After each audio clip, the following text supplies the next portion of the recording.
Hi, I'm Matthew, and great campaigns I wish I'd done.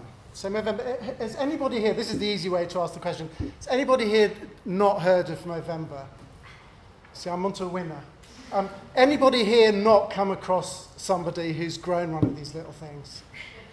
These lip caterpillars. Even better. Okay, so you all know what I'm talking about. So Movember, why do I wish I'd done this one? The sad truth is that I did. I did. And it started off with my daughter. It started off at work saying, oh yeah, let's do a team thing. It's like, not on your bloody life. There's no way. I don't do shit like this. And I went home and told my family, and my 13-year-old said, oh, go on, Dad, that would be cool. So that was that. So I started, and I'm an introvert. I am, and so it was hugely excruciating. I don't do facial hair. I don't do embarrassment well, and it was awful. So I thought I'd put it out there, and I kept a diary on Twitter, and I got a following, and I started emailing my mates, and anyway, so I just I thought it was important to put it out there. One of my Mo sisters knitted this for me because she thought that would help me, in the embarrassing times when it was still growing. So this was sort of me after a few days, and after a few days I thought, I wonder who I look like. So I had a bit of a following by then. It was amazing, but I had a bit of a following. So I put it out there. I said, I did one of those Pole Daddy things. I said, so who do I look like? But I fancied Fu Manchu myself because it was growing down the sides and had these little white whiskery bits at the bottom. So I thought it could be Lemmy. I thought Branson a bit. Anyway, by a cracking 44% of the vote, the dog won. My daughter was delighted because she'd suggested that it was a schnauzer.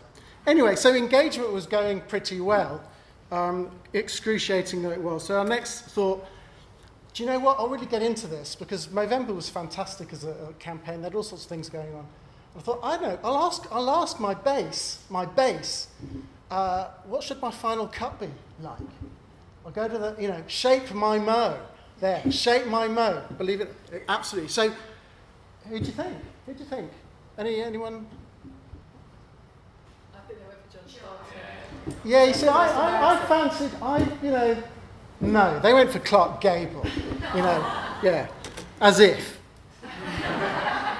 But anyway, so I went to the barbers, and I actually did have the trim for the last week. And this is one of the things that I really loved about Movember is that the goodies that you got, So I did rather well with my fundraising, and I was a platinum fundraiser, actually. I got this fantastic little penknife up there that came with a Mo comb. I kid you not. So I have a penknife with a Mo comb. 20 quid, you get a free burger at Byron. That was pretty good. That went down well. And then a corporate partner with Gillette. So the corporate partnerships are really quite astute. And they did a pop-up barber off Carnaby Street, and so I went along. And this is the guy who trimmed my Clark Gable badly.